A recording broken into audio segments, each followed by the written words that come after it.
excited to be here. This is a beautiful mill. I work out of a mill in West Concord, and it's great to see this one that hasn't been renovated. My mill was renovated in 2010, and you forget what it used to look like now. My mill's also much smaller. What I'm going to do, I'm just kind of an unusual talk. I'm going to try to show you some things about your brain that you may not know that will really influence how you see buildings, and that will really help you decide what kind of buildings you really need to renovate and how your new buildings should look. That's what my talk connects to.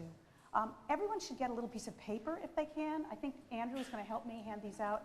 Everyone could get a little piece of paper. We'll do a really quick study in the middle of my talk. And you can just hand these out. I'll tell you what, I'm going to give it to you, and you just hand it back. Hand these back. Okay, everyone get one piece of paper. Or if you have a piece of paper, just hand a bunch back. Is that okay?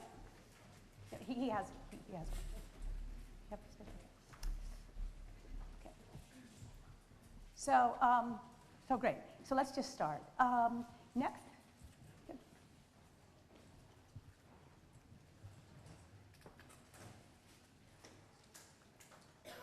Okay, so what we're going to talk about today is that we're really, as we can already tell in the 21st century, this is a time of remarkable, very fast change in all kinds of sectors. And it can be hard to really understand what's going on.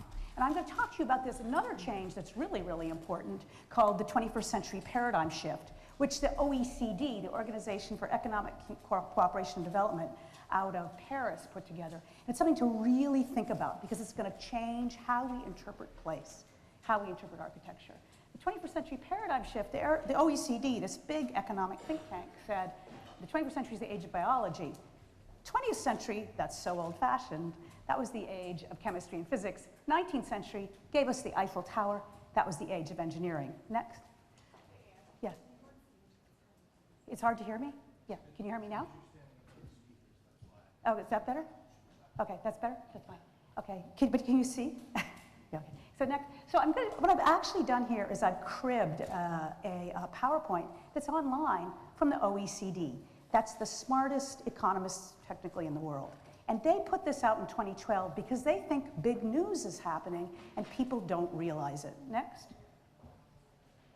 Each century is coined by technological progress. Next. 19th century, I think you recognize.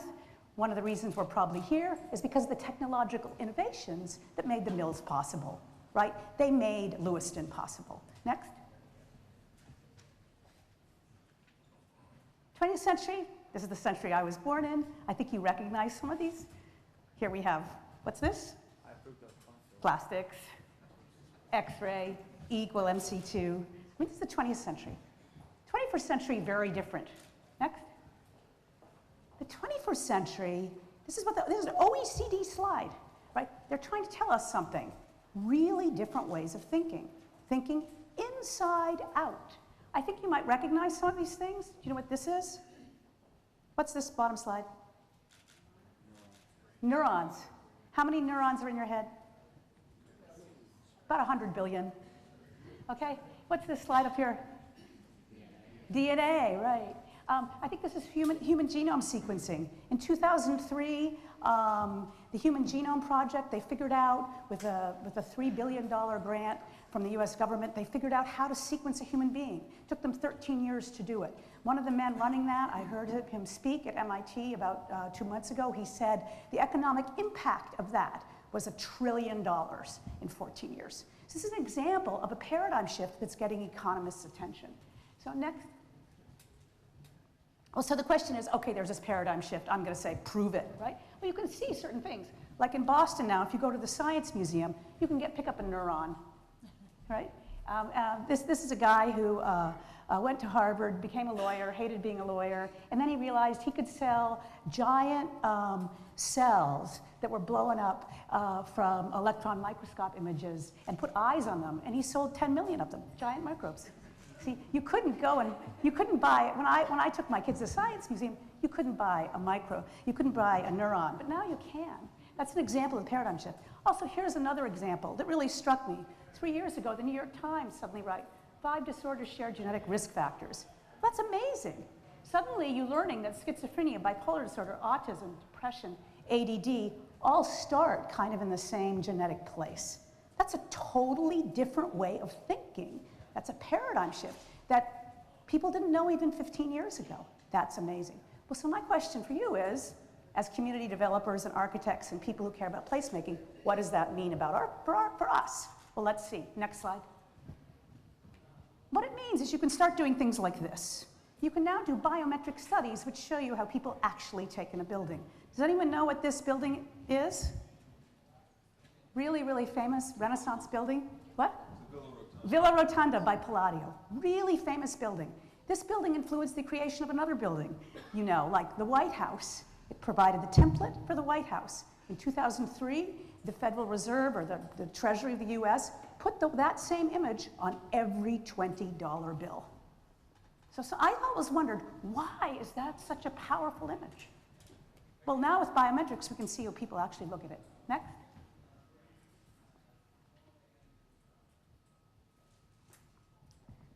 So what this woman is doing is in 15 seconds, she's looking at the building. We didn't tell her what to do. She just looked at it. The circles are called fixation points, and the lines are called saccades. Okay? Your brain has an algorithm for looking at things, for automatically going for fixation points and then shifting to other fixation points and making the saccade. You make about 45 in 15 seconds. See, this is using eye tracking technology. And with eye tracking technology, what you can really see is something maybe your mother told you. Everybody looks at the world differently. Next. Next. Yeah. Next. Keep do the. Nope. Back. It has a video. It has a video. Yeah. Sorry. So you can see this person. You can actually now funnel in this new age of biology, how each person looks at the world differently. See, it was the person before us looked more at the top. This person looked all around. It's pretty amazing. The people who are really into this are advertisers, web developers, car designers. They know this stuff. The software I'm using is used by BMW, GM, and Honda, because they want to know, every ad they do, exactly where you're going to look. This is the kind of technology that's defining our present, much more than people realize. This is the kind of technology I think that city planners also need to start to use. Next. So what happens is you have to aggregate the data, and you can get really, really specific information about how people actually look. So in this case, we had 33 people looked at Villa Rotunda, the very famous building in the Renaissance, and we can really see what people looked at. And what's remarkable, what we can see and what hasn't been written about, is what people really looked at were the statues around the building, much more than people realize. Next. This is the same thing. What we saw was a heat map, which glows brightest. This is called a shadow study. It's the exact same thing, but it glows whitest. Shows the same data, but in a different way. It glows whitest where people look most. Next. And so what I just showed you is the technology that Honda, BMW, and GM use, basically to define your world, keep you attached to cars. And I was using technology by iMotions. It's a company out of Copenhagen and Boston. And to really understand people, it's generally considered that you have to look at 5 things that they do. The EEG, the brain waves, which suggests whether they want to approach or avoid something. The eye tracking, you guys just saw eye tracking, the fixations and the saccades, right? Facial expression, this is amazing. This is huge technology. You have 43 muscles in your face, and they move unconsciously, whether you're aware of or not. And they're now programs which measure the algorithms in your face, how they're moving to determine how you're feeling before you know it. Okay? Facial expression, I'll show you a little bit of that. Heart rate, when you're more aroused or interested, your heart rate with no conscious control on your part goes up. And then galvanic skin response. You start to also sweat if you're actually very interested in something or scared. Next. This is also very common now. This is another kind of eye tracking. This you can do on your own, at your home, just paying $49 a month through 3M. This shows pre-attentive processing. The first 3 to 5 seconds you look at something. Pre-attentive processing is before your conscious brain gets into the act, okay? And really, really important. Advertisers are really into this because they want to know, they want to make sure that they understand before they launch a product or an ad, that they understand what you're going to see. So in this case of Villa Rotunda, I think I have my answer. This is pre-attentive processing. What does the villa really look like? What does it suggest? Any comments? You see two eyes and a mouth? Yeah, it suggests a face. So I would argue to you, the reason the White House copied this building, which, by the way, was built in the 16th century as a party house for a retiring cleric from the Vatican, right? Why it became a house for representing democracy, and why in turn the Federal Reserve picked it, is because unconsciously people see a face in it. And humans need to see a face to get a sense of self and to feel emotionally resolved. Next. Okay, so what we've really been talking about is something that in my architecture school we never talked about, but trust me, in design today, they're talking about all the time, and that is the unconscious, the subconscious, and the conscious brain and the unconscious brain. In a way, Freud was right, although he didn't have the technology or the science we have today. The mind is an iceberg. It floats with 1/7 of its bulk above water. He's suggesting that only 14% of is consciousness. Of course, now we have modern science, again, in this age of biology. Next.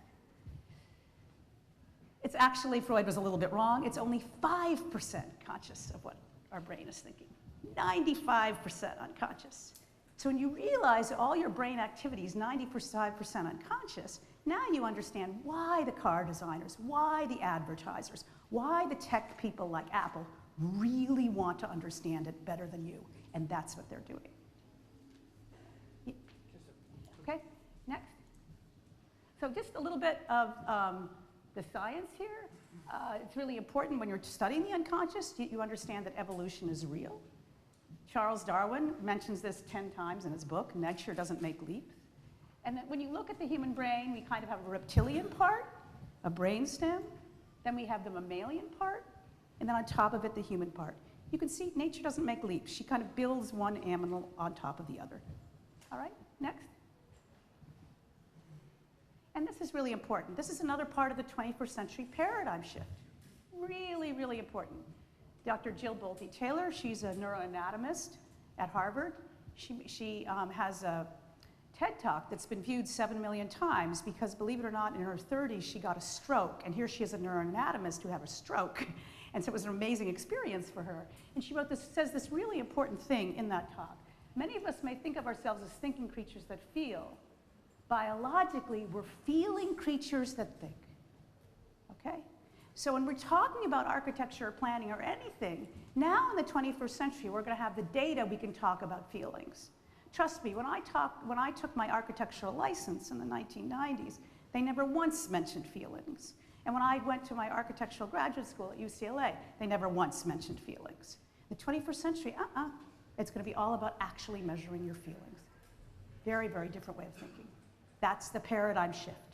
That's why the OECD is putting out a PowerPoint. Next. So this is the question. How will the anthropology reframe what makes great architecture? How will it reframe how we think about architecture? How will it help you decide what building to renovate and what building to take down? Next. So let's look at some. This is actually what we did for the city of New York. They have a Department of Design and Construction. That's another $1 trillion company in the city of New York. Or department. It's in charge of every single public library, school, hospital in the city. And they just renovated this building. So we showed people how people look at it. Next. It has a click.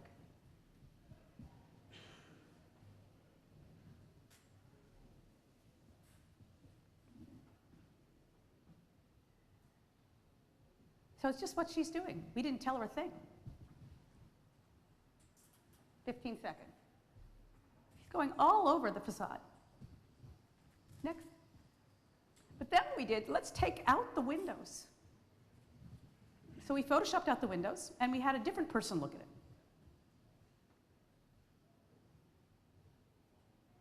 Thanks so much, Jim.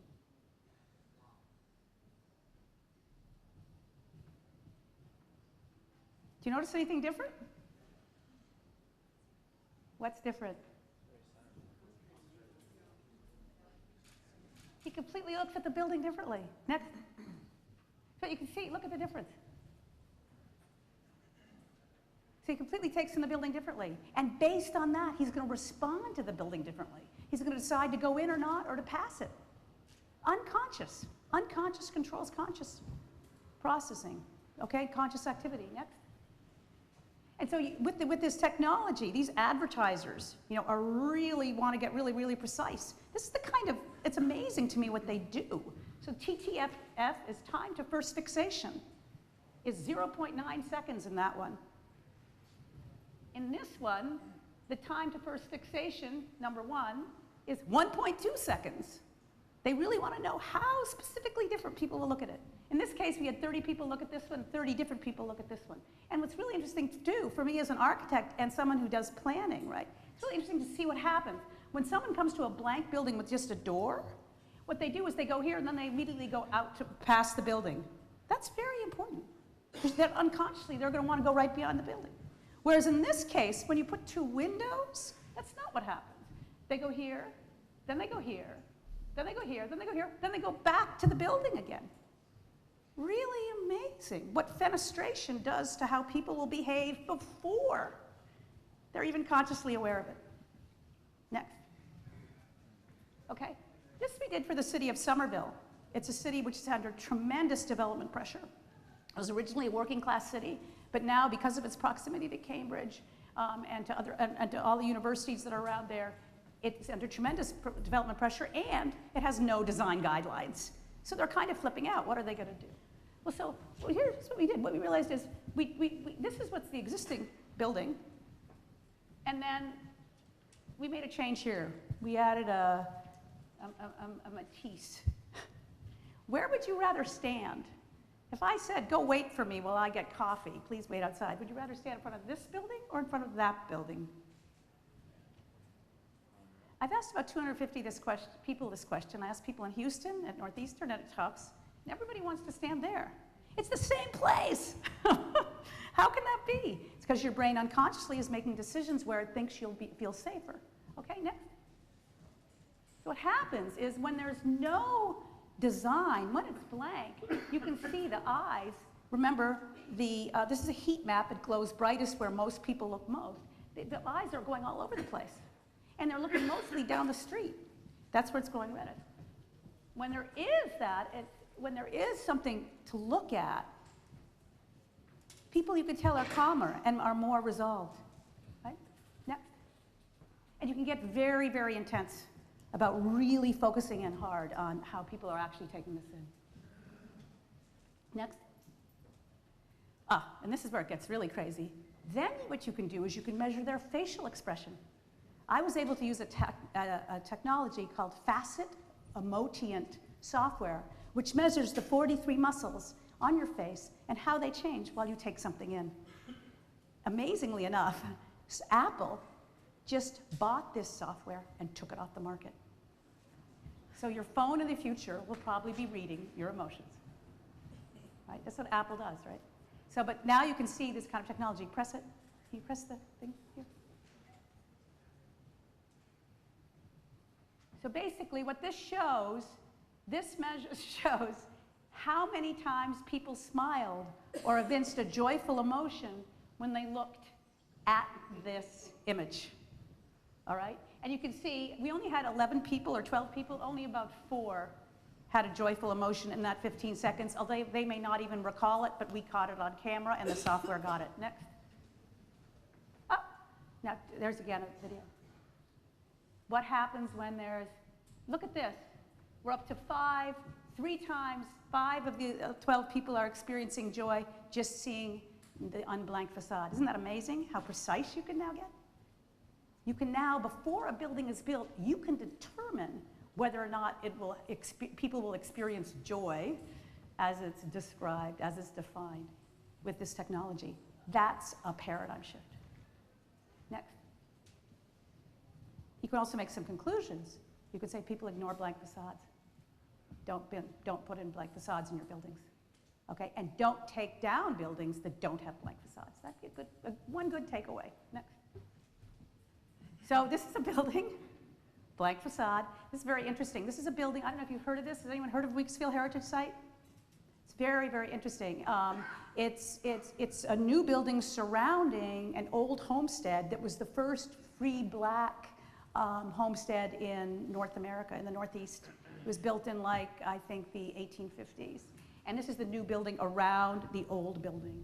Where do you think people will look now that you know, now that you've seen eye tracking? Very good. Next. That's exactly where they go. So what happens is they look a little where there's the most contrast, then they go immediately to that tower. It has nothing to do with the World Heritage Site, and then a few people actually then went to look at the fire hydrant. Next. So then I asked the student, I said, put some windows on it. Let's see what happens. Okay, next. See what happens immediately once you put some windows on it, even though a friend said to me, Ann, they're not very well designed windows. What happened is the same thing we saw when we looked at the library. People go back to look at it. People focus on the building you want to focus on. This is made by public money. It's a public cultural institution. You want them to see the building. You want it to attract attention so people who don't know about it will go. Next. So again, the heat maps glow. Where you see, if you have this blank facade, people don't even look at the building, it glows reddest. They can't, by just putting those windows there, they can't look at that tower. Their brain won't let them. That's something really important to know. Next. People ignore blank facades. What are people built to look at? Next. So this is another thing we did for the City of New York. Where do you think people will look here? This is another new building, built about, I think, 15 years ago, a public library with a blank facade. Where do you think people will look? Next. You guys are good. Next. Oh, back. Sorry, back. So this is a spotlight, and again, it's like a heat map. It shows where people look most. They looked immediately, really, at the girl doing yoga. A little bit where there was high contrast with the trolley here. Next. What's really interesting here, you can actually track the sequence of how they look. This is fascinating. I think transit engineers are also very interested in this technology because you can see they did look first here, but then they go to really focus on the women. There are 155 fixations in 15 seconds. 26 people went to really look at her. And then they go to look at the people crossing. And then they look at another woman who's on a poster right here. And only after, 14 seconds do they see the red light. Pretty interesting. Okay, next. This famous building, anyone know what this building is? Yes. Boston City Hall, right, with Boston City Hall Plaza, which is people have struggled for 50 years since it's been built in 1968 to really make that plaza work. And to date, they've failed. Okay, so where do you think people will look next? We eye tracked it. What was amazing to me, this was the first study I ever did, and I really didn't know what I was doing at all. And it was amazing to me, I didn't realize that people will look for people to such an extent that even if they're a tiny little ant, they'll find them. So there's a person right there I couldn't even see. People there, people there, people there. So they spent more than half the 15 seconds actually looking down than looking at the upper floors of the building at all. Okay? This is the kind of science that people didn't have when they built this architecture. Next. Anyone know what this is? Copley Place, really famous. Hancock Tower, it's now called 200 Clarendon. Boston Properties recently bought it, and in buying it, they decided to celebrate it by putting a big art object, a man floating on the raft on the building, so we eye tracked it. Next. Bang. And you can see, that's where people really looked. And then that's what became the cover of Planet Magazine. That's where people really looked. No conscious control. Trinity Church did get a lot of attention. Without something on that building, people actually can't see. Their brain won't let you look at that building. You look at it in a distance, the Hancock Tower or 200 Clarendon, but your brain doesn't have a place to fixate on it. It really can't look at it. Next. People are built to look at people. Man is man's greatest joy. Okay, next. This is a really, really important point, and I can see here you can take advantage of it. dimensions really matter. Because people are hardwired to see people to such extent, and that's what is hardwired in our brain, okay? What happens is the distance you can see another person well is limited. It's about 100 meters. It's about the size of a football field or a soccer field. And so that, it turns out, Piazza del Campo in Siena, really, really famous walkable place, 600 years old, right? Carless, by the way. It is about 100 meters by about 60 meters. That's why, as an American young kid in my 20s, I went there. I barely knew any Italian. I had a fantastic time. Because I walk in and my brain is immediately regulated because it's the dimension which I most want to see, which is the dimension I can see another person. The problem with this, City Hall Plaza, even though the architects, the Harvard architects of City Hall Plaza thought they were copying Piazza del Campo because this building, this is the bigger ground drawing, it has the City Hall and the plaza. The problem is the space that frames what humans most like to see is completely ignored. So people unconsciously are terrified going into that space, so they avoid going there. An amazing thing to me is because I live in the Boston area, I give talks in the Boston area, and I've gone to schools 20 miles away where kids in high school have never been to Boston City Hall Plaza. They don't even know about it. It's amazing. Okay, next. So I want to do a really quick exercise. I know we don't have a lot of time, but I'd like to, do you each have a piece of paper? And do you each have a pen? Okay, and there's no right answer here. We'll do it really, really quickly. So, everyone have a piece of paper and a pen? Yep. Everyone have a piece of paper and a pen? That's fine. Okay, does anyone need pens? I have an extra pen. Here, you need a pen? Somebody needs a pen. Here, can you pass that pen? Thank you so much. So we'll do a really, really quick exercise. I want you to show you how your brain works and how hard it works to keep you alive. Okay, I can have next. So what I want you to do is just look at this. Go back a second. Go back a second. So just look at this. Next.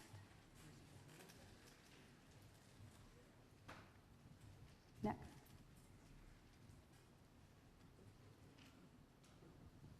Next. Okay. What I want you to do is draw the object in the last slide. Just the last slide. Do you remember?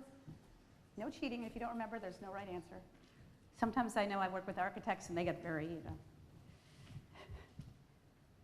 And then if you've drawn the object in the last slide, draw the object in the slide before the last slide, if you remember it. What? So draw the last object, and then objects in the last slide, and then the slide before the last slide, the second to last slide. Remember it. And for those of you who are really fast, the third to last slide.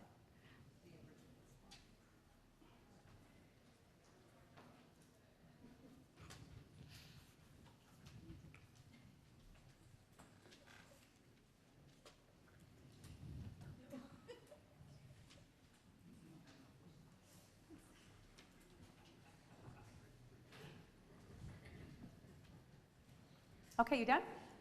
So what would you get on the last slide? What? Okay, did the mugs have anything? How many got a face on a mug? Oh my gosh, you guys are really good. How many got writing? What did it say? That's really unusual because maybe I had it up too long. It takes 60,000 times longer to read print than to see an image. So the really, really smart companies, like Apple, which is about $500 billion valuation last I looked, they have almost no print in their ads. Right? Okay. Let's go back to that. Can you go back to the 3 slides before? Yeah, there it is. Yep. Yeah, that one. So that's it. Okay. So the reason you got that pattern, most of you got that pattern, a few times I got a heart, actually. But the reason most of you got that pattern is because the pattern for the face is already in your brain. It's huge. Your brain is not a blank slate. Your brain comes into the world already ready to see what it most needs to see for its survival. As a mammal, all mammals are thought to see this way, is you have a face already in your brain. That's huge for architecture, and I'll explain that in a minute. Okay, next. Go backward, yeah, sorry. And in this one, how many people got the tower? Yeah, that's a Customs House tower, and I'll be straight with you, it's the most anthropomorphic shape. Your brain is hardwired. Your brain is hardwired, no conscious control, to look for something that could look like a person. That's how it works. Modern architecture ignores that, and that's why your brain isn't wired the same way to look at it. Next. One before, yeah. And this is the one. Did people get 2 people? Yeah. Occasionally I've gotten where I've just gotten the cigar in the bushes. People have seen people do that. But usually, most people, you get 2 people because your brain, you see, you didn't tell your brain what to do. Your brain has already decided, based on the fact you have a 3.6 billion-year-old brain from evolutionary history, it's already decided what you need to look at in the scene. Okay? That's really significant to understand that. So now you can go forward. Sorry. Next, yeah. So what's really important, this is again pretty new. This is a book, the human brain, this is really huge. It's huge for architecture. Human brain devotes more area to face recognition than the recognition of any other visual object. Visual objects are not equal. There's one main object. It's the face. All right? And so this is from Eric Kandel. He's a Nobel Prize winner in his 80s. He's a Nobel Prize winning neuroscientist. He's also a fantastic writer. The best scientists are the best writers. He wrote this best-selling book, The Age of Insight. And he's a smart guy. What does he put on the cover? It's a book about neuroscience. He puts a beautiful woman on the cover. Right? So he's showing he's, living what he preaches. If you're going to write about neuroscience, you're going to put a beautiful lady on the cover. Because that's what the book explains, what we're really wired to see, with no conscious control. That's what you just saw in this little exercise. This is also incredibly important. And one reason why modern architecture fails so often, because half of the sensory information going to the brain is visual. If half the sensory information of the brain is visual, what does that mean we need? Visual stimulus. We're not a bat. Our brain is expecting intense visual stimulation. And if you don't get it, people can't work at their best. That's what it is. Next. Okay? Before you're an architect, you're a face architect. Okay. Next. What's this? This guy's paintings are in the Louvre. I think he worked for the Viennese court in the 16th century. What is it? Fruit basket. Next.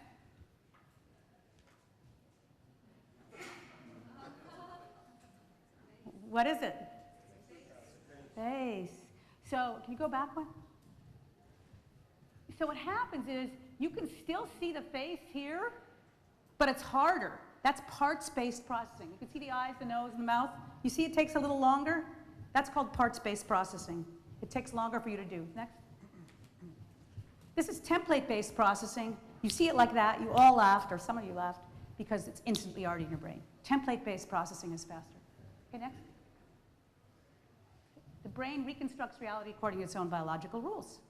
That's from Kandel. You just saw the difference between template-based processing and parts-based processing and how fast template-based processing is. If any of you have a cat or dog, cats and dogs do the same thing. They'll always be looking quickly for your face because they also have the template of the upright face, not upside down face, the upright face in their brain. Next. Okay. This is where you get seeing it playing out. The tech guys are so savvy and so smart, it's really scary. So the guys at Amazon know exactly which book cover works because they're watching you as you click, all right? The number one thing that people click on is the human face, and the number two thing is a pet face. And then when you look at Amazon's logo, I always thought this doesn't make sense. They're not selling only children's toys. Why a smiley face? There's a really good reason why there's a smiley face. There are cells in your brain called cell patches, which with no conscious control immediately engorge with blood when they see the smile, and you start feeling happy with no conscious control. So even if this package is for your husband or for someone else, you're going to feel happy when you see the smile. And this is the book I did. I eye-tracked it. Has faces on it. People look first for the faces. Next. Okay? So car and computer designers are completely designing for our face bias. Next. This is a Wall Street Journal article, how cars got angry after 2007. The stock market cars were getting angry. I mean, this is what they do. They want to manage your emotions because they know most of your car purchases and some level are irrational. Next. This is from a computer science journal. It's a house in Germany. And now I'll show you the computer science journal. Next. This is from the International Journal of Computer Information Systems. The perception of faces or face-like patterns is more critical than previously thought for how humans perceive the aesthetics of the environment and the architecture of houses and facades. In other words, we're reading the buildings around us like they could be people because that's what our brain is built to do, right? It's really important to understand that. Next. And then you can suddenly understand, it kind of rewrites architectural history a little bit. Now you understand this is a World Heritage Site, Salamanca, Spain, medieval Catholic Church. The Catholic Church was the dominant power in the Middle Ages. People were illiterate. Now you understand why they put the 12 apostles on. People unconsciously, with no conscious control, even if they were from a different religion, would start feeling connected to the church. Okay, next. And this is Apple, the 12 apostles at Apple. In 2013, people are 99% illiterate, but they're doing the exact same strategy as the Catholic Church in the Middle Ages, wanting to completely control the public. Very little print that you can see. Right. Apple's very, very clever about neuroscience. Notice there's no packaging.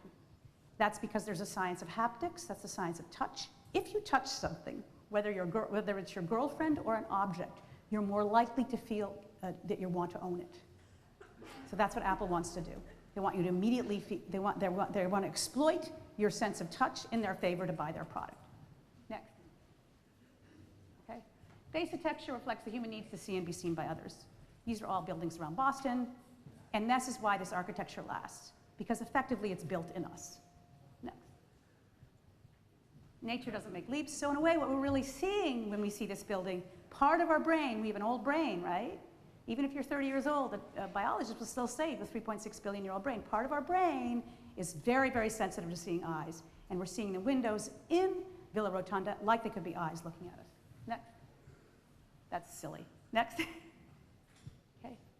So this is what's also really important about architecture, how it impacts the way how our body chemistry behaves. Where would you rather walk towards, this building or this building? Yeah, most people want to walk to that one, right? There's a reason for it. There's a biochemical reason for it. Next. See, approach-oriented emotions are like oxytocin, are intensified by direct gaze. So part of your brain, a primitive part of your brain, feels sort of like this building's looking at you. So you have an approach-oriented, a hugging emotion, and you want to go there. Whereas avoidant-oriented emotions are intensified by vertigo. Now you don't want to go there. Okay? It makes you more stressed. Next. Okay.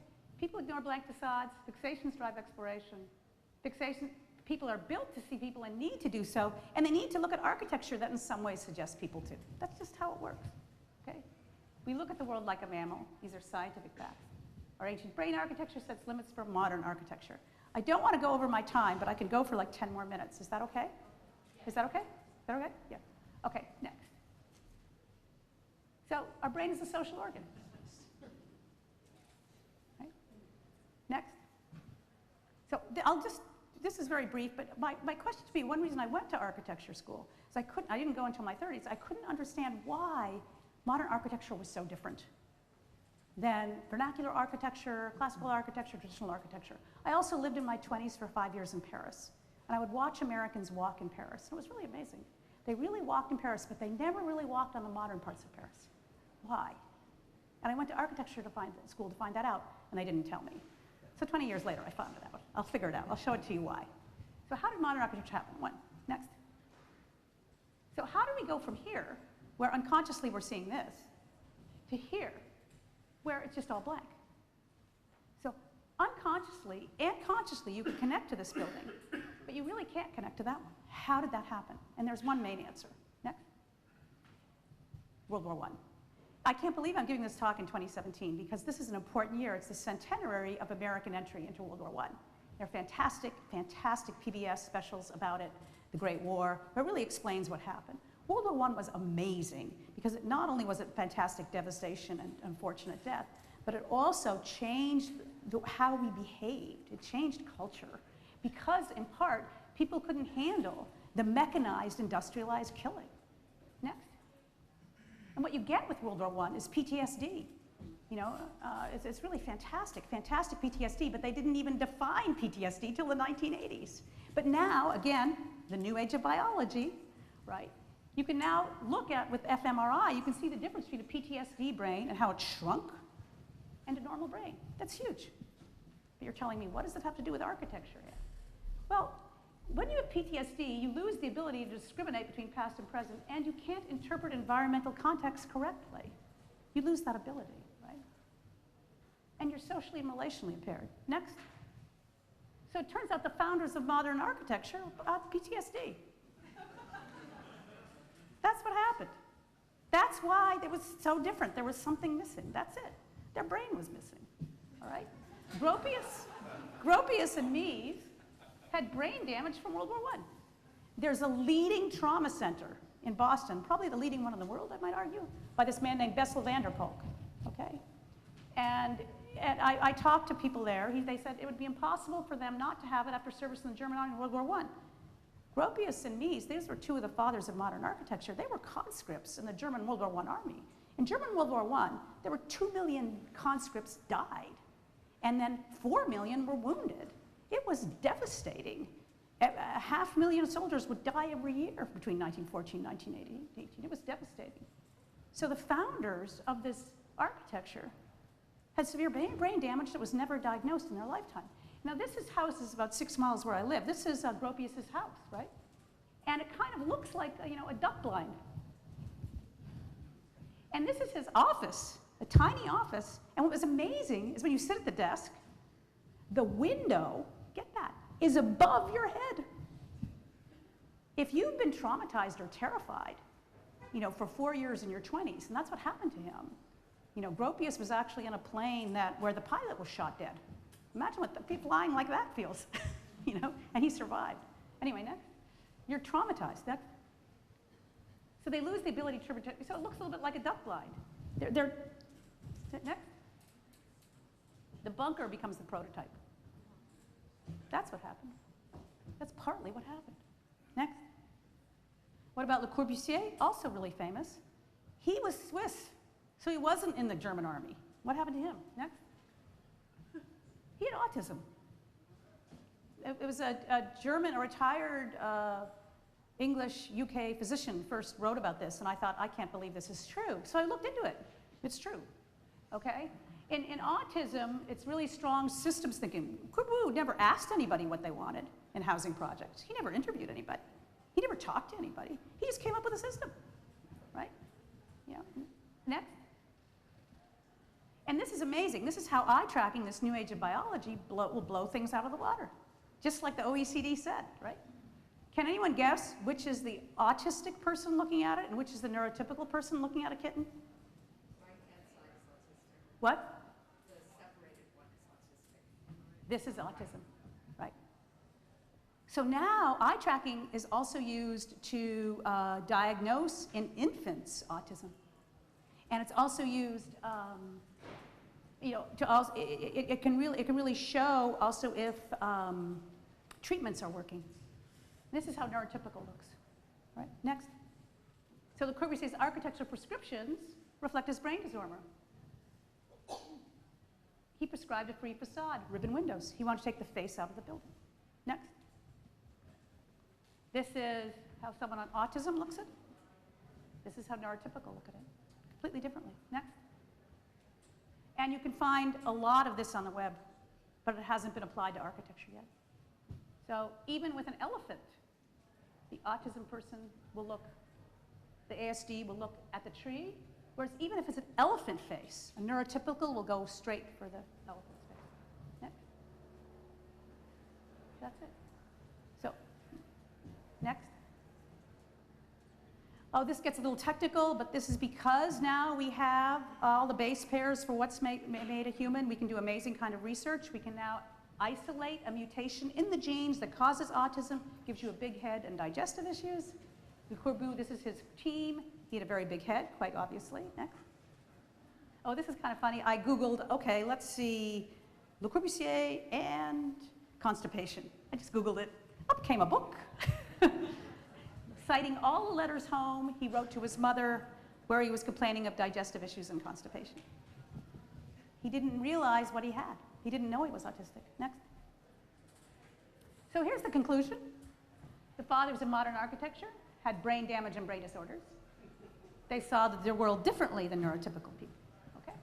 And they designed to regulate their PTSD and ASD. ASD means autism spectrum disorder.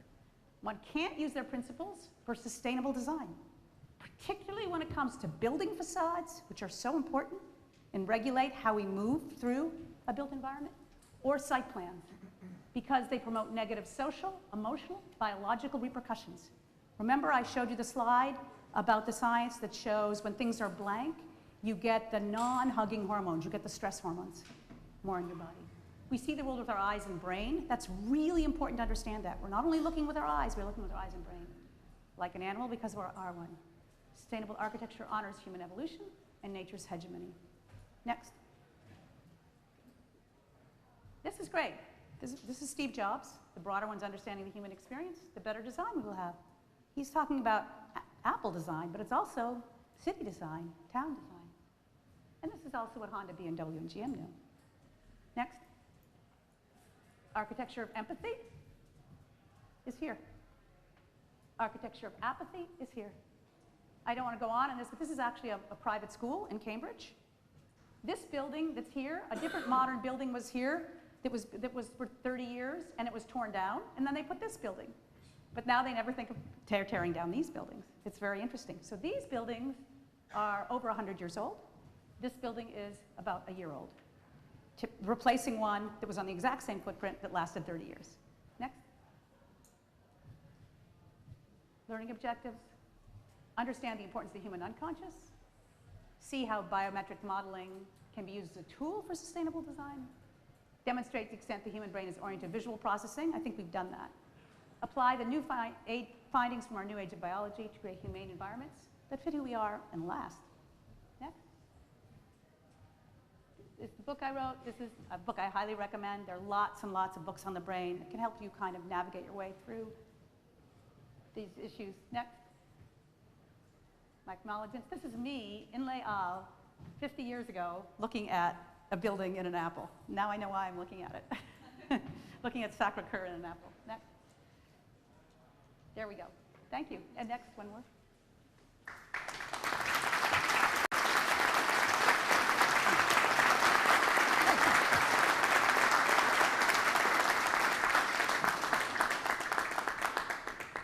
Thank you. Yeah, sure. Yeah, I have a quick question about the modern architecture and you know, your mentioned that it was the, you know, Corbu and all those that had you know, brain damage, and that was why they came up with the designs they did, but why did everybody else accept them? That's a really, really, really, really good question. I think it's an excellent question. I think what happened is it was just a very tumultuous time. Oh, we'll repeat the question. Why, if these people had brain damage or had brain disorders, why did everyone accept them? Well, I think what was happening is, can I stand here? Yeah, thanks. I'm sorry. I think what was happening is it was a fantastic, tumultuous time. And if you look at the PBS documentary, The Great War, people were ready after World War I. There was such devastation. People were ready to throw out everything. Right here? Here. Okay. I can't sit still. Yeah. People were ready to really throw out everything. And they thought there must be a new way. And Gropius at Harvard, and before that at the Bauhaus, would actually say, starting his seminars, would say, we're starting from zero. You know, design something you want with this newspaper, anything you want, but we're starting from zero. So just look at the material as it is. But forgetting that when you're dealing with the human brain, you can't start from zero. It's a relational brain. It needs to see people to be at its best.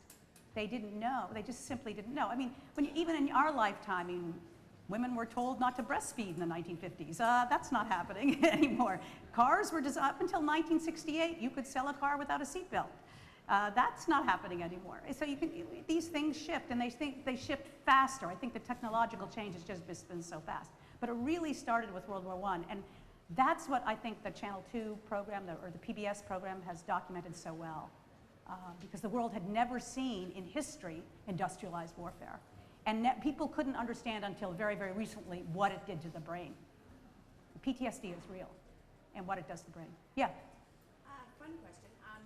Some cities and towns are really into wall murals, mosaics, etc. I'm just curious if you've spent any time in your global wanderings or have any learning scientifically on your thoughts. I see you smiling already.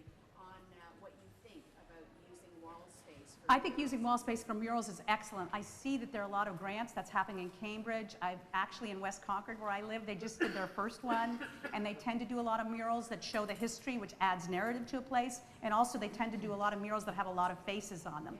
That exactly fits with what biologically we need to see. That makes a lot of sense. And if you can involve the community, from 5th grade, from 5-year-olds to 80-year-olds painting it, it even makes a great sense of community, so people feel less disconnected. Yeah. How much does the Greek golden ratio figure into your work? Oh, the golden ratio I think is really interesting. I didn't really, what? How much did the golden ratio, figure into my work? I think that's been studied. Actually, that's something really interesting. You bring it up. That apparently the golden ratio is basically this, our viewport. It fits into our viewport, which is really, really interesting. I haven't really studied it as much because it's been written about a lot. So I wanted to write about things that were new, and if you want to publish a book, you have to write about things that are new. So I really wanted to go into the biometric field, and what I think shocked me was how much the tech people, the car people, the people doing advertising are already in this world. So I'm actually seeing two different worlds. The world of planning and architecture is totally unaware of the tools that the sophisticated designers and the computer science and the artificial intelligence people are using.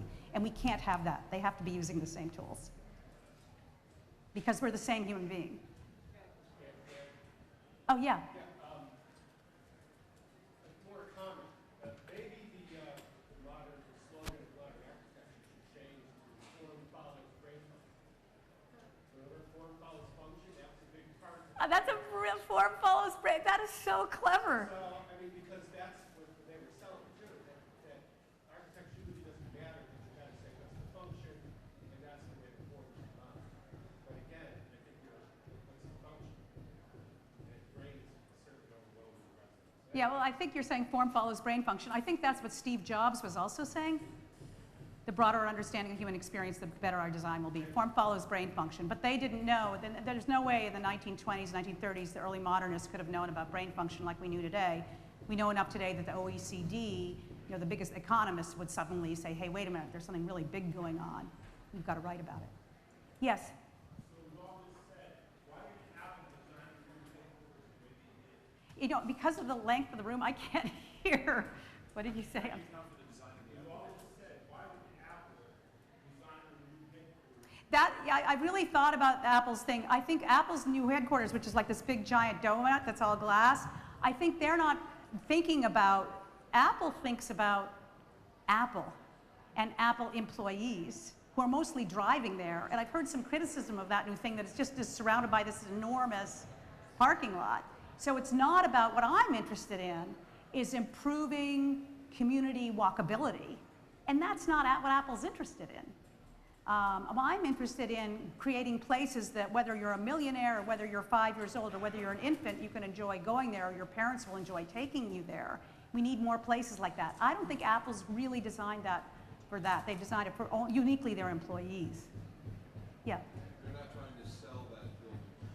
And they're not trying to sell. They're just trying to make their employees happy and the most productive possible. They don't have the broader welfare of the country in mind, I don't think. Yeah.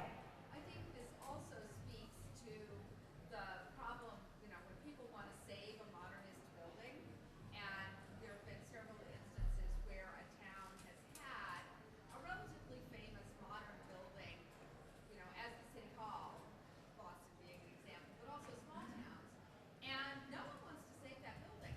No one wants to save that building, no matter how seminal it is, people hate it. Yeah, I think that's part of the problem. Although I could also argue it as very interesting points. One of the problems with Boston City Hall is it's a political football to even maintain it. They can't have the funds to maintain it the way it needs to be maintained because it would be, you know, someone will say that money should go for the schools. I mean, that's the issue. People loved that building, they wouldn't feel that way. Exactly right. They would be able to do it. If it were like the Eiffel Tower, it'd be no problem. Yeah. With the community development in mind, if you're looking at a whole city block, and is it advantageous to have every building have a face to it? Well, yeah. Or advantageous to have, you know, the office buildings and the non-public facing buildings kind of glazed over so that the restaurants, the libraries draw the attention? I would argue that a little bit of glass is okay, but generally, because this is the thing about your brain that I think you can understand only if you do some of this eye tracking. Your brain is on all the time. It's always flowing. I think Thoreau wrote that or something. Life is flow. You're always flowing. And so what happens, even if a building doesn't look as much like a face like Villa Rotunda, I think what your brain is doing is it's always seeing if maybe faces are out there. So when it sees buildings like this with the even symmetrical punched windows, it can regulate more easily than if this windows were plate glass. If this window were, these windows were all, if the whole building was plate glass, it'd be frightening to walk here. It's amazing how having that fixation points regulates us. So to do good design, you need to understand the pre-World War I design worked because it provided the fixations that we didn't realize we needed. That's what's happening. So yeah, you got to design for faces. But even they don't have to be so specific as the smiley face on Amazon, but they can be just bilaterally punched windows. I think we're going to let Kara ask the last question, Oh, yeah, and then yeah. we'll wrap up. I'm just curious, is there any I can't hear you. is there any health implication to this, to the human health condition? You know, Oh my public God, health the is health a big issue implications. right I think that's the way in. I think there are health implications, and that's the huge thing. Because one of the reasons I'm into this is I'm really distressed to learn that Americans are 31st in longevity in the World Health Organization data. We're 31st. 30 other countries, you'll live longer than in the United States, okay? And one reason we're 31st is, well, there are lots of reasons, healthcare, all kinds of reasons, but one reason we live more stressful lives, all right? So the health implications are people need to be in relationships, people need to easily connect, people need to be able to walk. Oh, that's another thing that's really important. This is from a Harvard evolutionary biologist. Trust me on this. A man should walk 12 miles a day, given what our body shape is. A woman should walk 9. You know, in places like Siena, you know, and Paris, it's really easy to do that and go about your business. In the life we've made for Americans, it's really hard. Sitting in a car, driving, even if it's a driverless car, doesn't make you healthy because it's keeping you two-seated. You're supposed to be in flow, just like the flow of those saccades I showed you in the first opening slide. You're supposed to be moving all the time. Great. I know you guys probably have more questions for Ann. Ann, thank you so much. This was really incredibly eye-opening. I'll just say one thing. Yeah, of course. I do have my business card. If you want me to eye track your town, I can do that. And, or I can show you how to do it. You're welcome to contact me later.